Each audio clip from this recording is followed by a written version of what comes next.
Some entitled Gen Z tenants in Portland, Maine claim that their landlord retaliated against them, and now the city's rent board is going to fine that landlord over $6,000.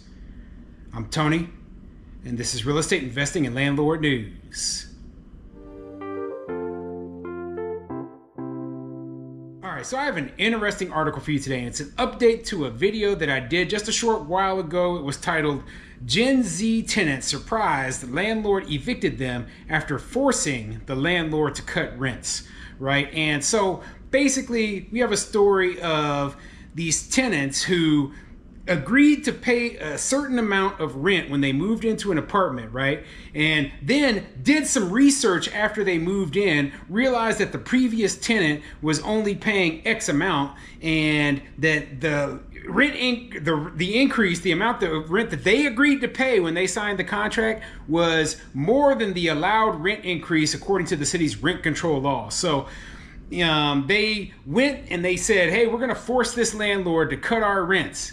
And they did that, and guess what? The landlord said, well, I don't want to renew your lease now. I'm getting out of the rental business, which is perfectly logical, because you know what? Being forced to subsidize a tenant's rent when you might not be able to pay your own mortgage for the property, based on the rents that you are charging, well, that's idiotic. So I would have said, yeah, I'm not going to renew your lease, and you're done. You're getting out of here. I don't like what you did. I think it was really shady. I think that you're a piece of crap tenant, and maybe I didn't understand the city's rent control laws now, but I'm not going to deal with it anymore. I'm getting out of the rental business. That's what I think that this landlord was doing.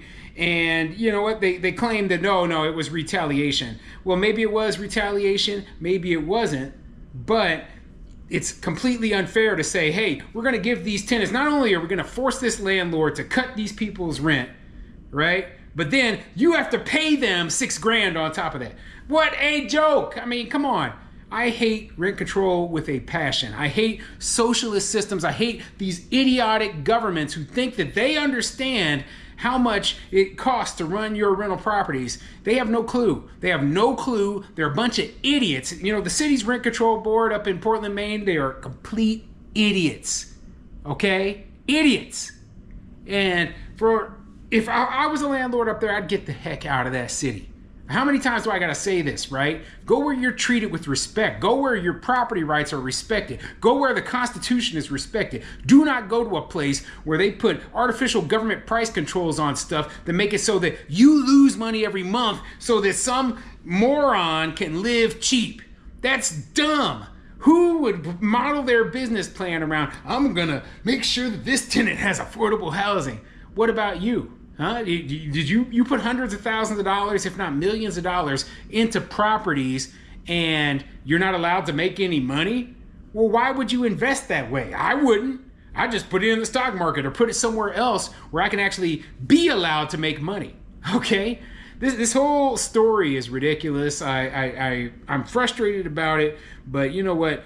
It is typical. It is expected. And when I heard about, new cities, and I remember I believe I did a video on when Portland, Maine originally passed this rent control law, and when you hear about this kind of stuff, you know that it's going to negatively impact small mom and pop landlords, such as it did in this particular story. So before I get into the article, go ahead, hit the like, subscribe button, maybe leave a comment down below and let me know what you think.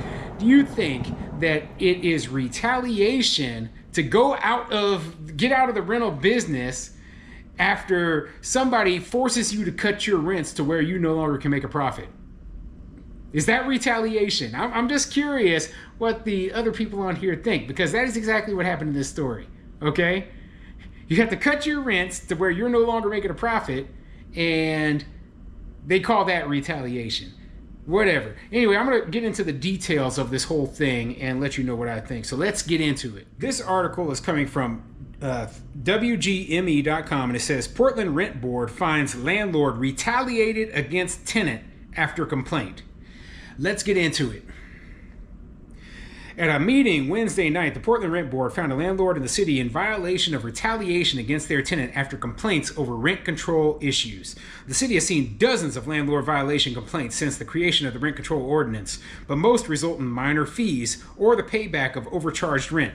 But the case at 36 Sawyer Street took weeks of deliberations to determine if the actions of the landlord constituted retaliation. We've taken a large risk in taking these issues and reporting them to the city. As it stands, we're being kicked out of our apartment following that risk, said Bradley Davis, the Sawyer Street tenant.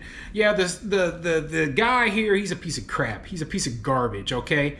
You imagine you go up to a place and you're like, the rent here is $2,000 a month. We're perfectly able to pay that. We're perfectly willing to pay that. And, I signed a contract agreeing to pay that. Everything is good. But then wanting to claw back after you move in, claw back money from the landlord. No, it's too much. No, you shouldn't be able to charge me this much. I should only be paying $1,500 a month.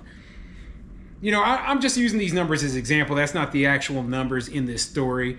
I don't have the actual numbers, but, just using that as an example, you look at the situation and you're like, you agreed to pay that much money when you moved in. So why is it a problem? Why are you reporting this landlord to the city trying to punish them? And why, when you are trying to punish the landlord, why do you expect the landlord not to be upset with you for doing so? Okay, that's ridiculous, absolutely ridiculous. And one of the things, and it's not mentioned in this article, but the landlord had only bought this property in 2023, okay? And so if you own a property only since 2023, and I don't know exactly when the new rent law passed, but it's very possible as a newer landlord, an out-of-state landlord at that, you might not know all of the changes to the city law, or you might not even know all the city laws, okay? So it's probable that you made a mistake and invested in somewhere where you shouldn't have invested. That's what my personal belief is. You made a mistake and you invested somewhere you shouldn't have invested. You should have paid closer attention to the city laws, noticed that they had rent control there, and been like, nope, there's no way I'm going to buy a property here. No way. Okay. I would never suggest a small mom and pop landlord buy a rent controlled property. I don't care if right now all of your bills and expenses are being covered by the rent and the rent increases that they allow. You have to think about 5, 10, 15 years into the future. I've owned some properties that I own for over 10 years, and it's like, hey, things that were going on 10 years ago are completely different from what's going on right now. So, yeah, right now they might be allowing reasonable rent increases, but 10 years from now they might be saying, hey, you don't get a rent increase. We're actually going to take rent increases back or put them at zero for years on end, like I've heard about some cities doing. So, yeah, this is a nightmare scenario for a small mom and pop landlord. The best thing to do would be not to invest there in the first place. Davis says he loves his apartment and doesn't want to leave, but when his lease renewal came with an illegal 7% price increase, he started asking questions. Davis's landlord says she would fix the lease, but instead, a few weeks later, she revoked the lease offer.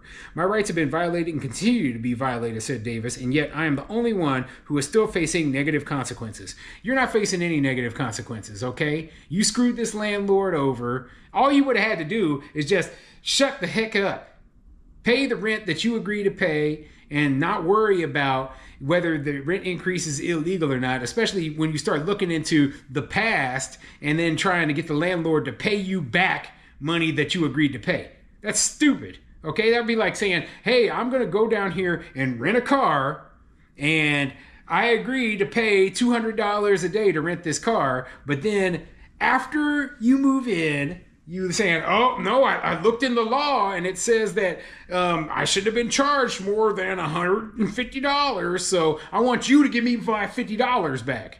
And the car company, meanwhile, is saying, yeah, but at the $150, we're not making any money. We're not making any money. So, yeah, I have to use these analogies because when you look at any other type of business, this would be ridiculous. This would be absolutely ridiculous, okay? You walk into a grocery store and talk about this, artificial price controls. You walk into any other type of business and talk about these artificial price controls, and the business owners would be like, yeah, we have our prices set this way for a reason, because we have X amount of expenses. We have so many costs that we have to bear. And yeah, we might make a profit this year, but remember, your profit that you're making this year might be covering for the lack of a profit that you'll have in coming years, because you might have to face,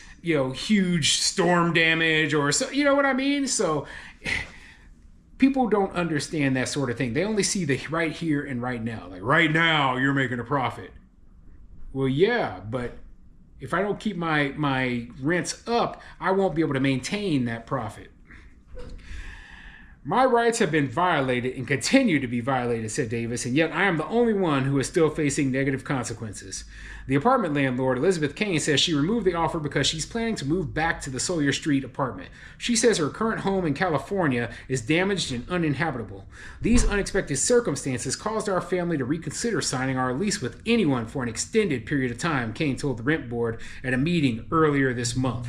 But rent board members found that Kane didn't have enough proof that it wasn't retaliation. Kane did not attend Wednesday's meeting. Yeah, well, they said that she lives in California or something, right? How do they expect her to attend the meeting? I guess virtually. But, whether or not she had attended, she was done for, okay? These people who run these rent boards are socialists. They don't have any love for people who run businesses or run rental properties for profit. They don't. They hate our guts, and they would do anything to try to stick it to us, okay? So keeping that in mind, right? The best thing she could do, pay whatever little fines, get the heck out of there. If she owns any other property there, sell them, okay? I think that the tenants in Portland, they're going to get what they deserve, which is lack of available housing and a continually decreasing number of rental units within the city. And the rental units that are available, well, guess what? The rents are going to be sky high, okay? Because there's going to be a high demand for a very low number of units. So yeah, basically what we see in all cities with rent control, okay? Things don't get cheaper, they get worse for tenants. Anyway, I'll put a link to this article in the description down below. Let me know what you think in the comment section.